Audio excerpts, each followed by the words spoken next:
Hello, I'm Domonique Foxworth, joining you from Podcast Village in Washington, D.C. Today, we discuss panic at quarterback in Philly, the king of New England, Cam Newton, and which NFL star leads the league in drip. Warning, if you were like Ryan Clark and thought that the Ravens were going to beat the Chiefs, I'm going to hit you with that Cam Newton face, because I don't give a damn.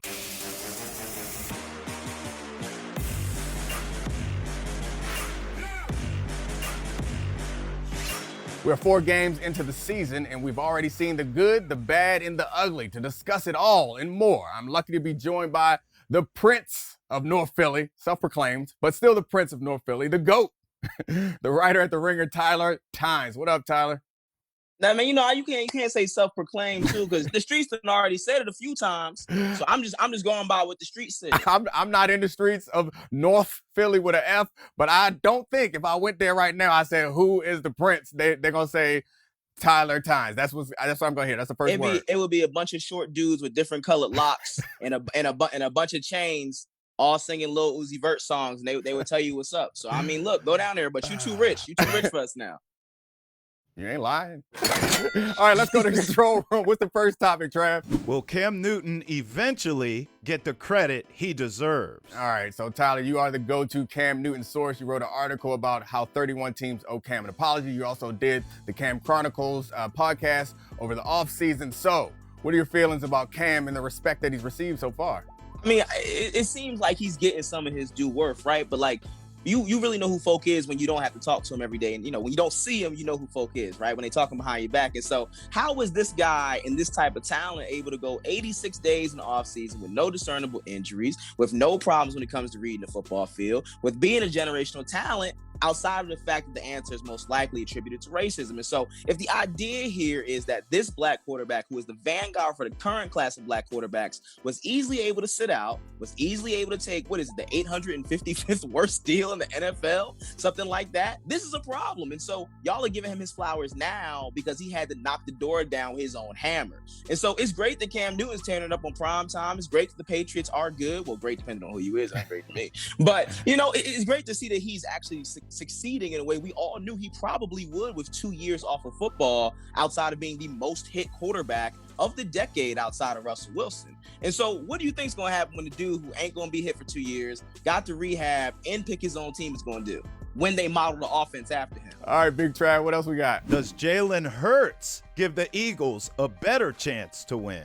I got to be honest. This is really the only reason why I wanted to have you on today. You are a Philly fan, and I just wanted to give you a moment to talk about your beloved Carson Wentz, the quarterback there, and his backup Jalen Hurts. So what's going on in Philly? Why y'all out here playing for ties like soccer teams? I mean, I don't know what the question is to ask you. I just want to give you the space to tell me how you feel about them Eagles. And I appreciate that. That's black excellence. I don't know who Carson Wentz is, to be very honest with you.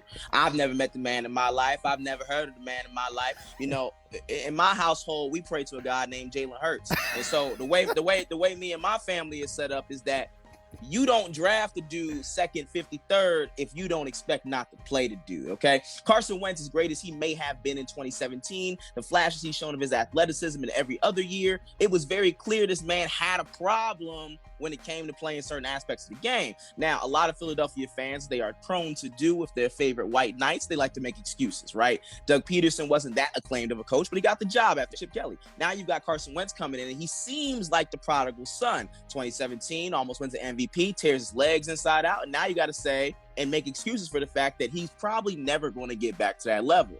Oh, it's the offensive line. Oh, it's the wide receivers. Oh, it's the play call. Oh, it's the defense. Nah, bro, it's him. He sucks. Right? If he threw 7 interceptions all of last year, looked like a great quarterback, has thrown 6 to start the first 3 games, and his coach is a bona fide sucker playing for ties against the Bengals, who you tied again in 2008. Look, the only answer is this. It's number 2. It's Jalen Hurts. It's the man with the Jordan symbol from college. And so here's the thing.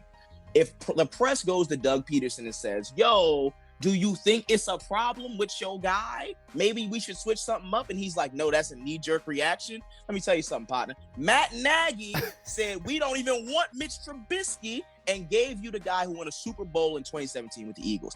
I don't know what else you need to know to launch this man into the sun. This is a Jalen Hurts household. Wow. And I'm not watching the Eagles again until he get on the field. But I mean, Carson Wentz was the first white quarterback, if I'm right, who spoke up for Black Lives Matter movement in offseason. I'm sure at that point you were still a Carson Wentz household, so it only took 6 interceptions in 3 weeks to bail on Carson Wentz. You know, like I know, I don't give a good goddamn about what he said about that movement, because you know this. The thing about white athletes is that it is not enough for you just to feign some sort of allyship, right? And I feel like I've come to this conclusion in the last few months is that we don't really need allies anymore, right? We've never needed allies. We need accomplices. We need people who are going to be on the front lines, who are as pugnacious as the people who are being attacked by a system that was never made for them to be free. And so if that is the case, you putting your arm across somebody's shoulder as they protest, that don't mean nothing to me. You putting out a statement that really don't say too much to begin with, that don't really mean much to me. It is when you are actually there for your brother as the sport entitles you to be, outside of the constraints of an idea of meritocracy. And so my quarterback is Jalen Hurts. He's not shooting no deers with no guns. He ain't putting no crazy Bible verses out of context. He ain't throwing interceptions to the Cincinnati Bengals. And he a little drippy. And so let him be my starting quarterback. I don't need to see anybody else play quarterback. Y'all are 0-2-1, and the tie is to the Bengals. The last time you tied them, Donovan McNabb said you didn't even know you could tie in a football game. Get the coach out of here. Get the GM out of here. Get the quarterback out of here. It's Jalen Hurts' team, and as soon as he get to play, I'll get back to watching these Eagles. I mean, that was beautiful. We're done with this topic. I don't think anybody else should be able to talk about the Eagles. You are the official Eagles spokesperson for all networks. Moving on. Big Trav, what we got next? Swag King of the Hill Kicks Edition. Who had the best heat on their feet last week in the NFL? Oh, all right. So we do King of the Hill with people swag every now and then. Cam Newton is the reigning champ nice. in that lemon tuxedo that he had on in week 1. But now we're going with the shoes. So we got Cam Newton, Deshaun Jackson, and Teddy Bridgewater.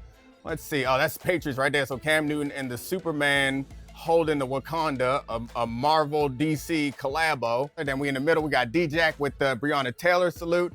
And then we're going to the Panthers for Teddy Bridgewater out there, neighborhood hope dealer. You tell me who got the best swag, Tyler. You know, these are all, different types of different stuff. I feel like you want to say none of them are drippy. I feel like you would like to say that none of them are drippy. Go right ahead and say it. I mean, look, man, you mixing the Superman with the Wakanda, because, okay, I don't really like that. You memifying Breonna Taylor, we already talked about why that's trash. Neighborhood Hope Dealer is a different brand of like commercial level corny, so I don't know if I'm really rocking with that either. Ain't none of these really that drippy for me. Normally you have to pick a winner, but it's my show, and we can say that they're all losers. We got 3 losers in Drip of the Week this week. Cam Newton's lemon colored suit is still the reigning champ. All right, and before we go, every week we challenge our guests to put their Twitter avatar on the line in a game we call Bet Your Abby.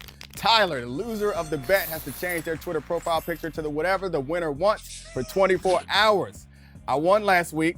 I got lucky. I normally let the guests pick, and I let Ryan Clark pick Baltimore Ravens were going to beat the Chiefs, and I won. So I haven't decided. Maybe I'll make him change his profile picture to a picture of you or something that just won't make any sense. It'll make me happy, though. Let's go to the control room. Big Trav, what's the bet for this week? Who you got, the Patriots or the Chiefs?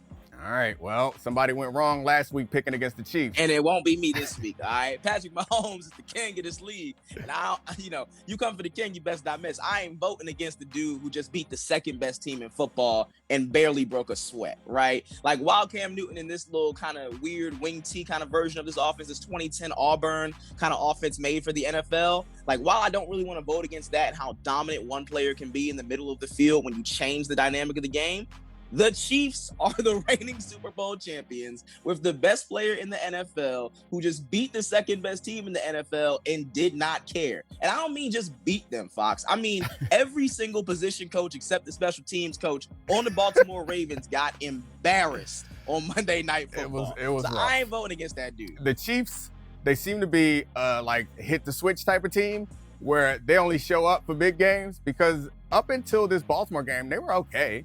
But like, it didn't really seem like they were anything special. Then this Baltimore game, they start bringing out plays we ain't never seen before. Patrick doing trick passes again, and they're just having fun. So I do think that this qualifies as another big game that they're going to show up for. I think you're probably right, but I'm going to have to root against them because I want to make a silly picture on your profile pic and make you explain it to all your cool North Philly friends. Maybe I'll figure out some way to imply that you're from South Philly. That'll really get you upset. All right, Tyler, it's been great as usual. Thanks for joining us. See you again soon. That's it for this week.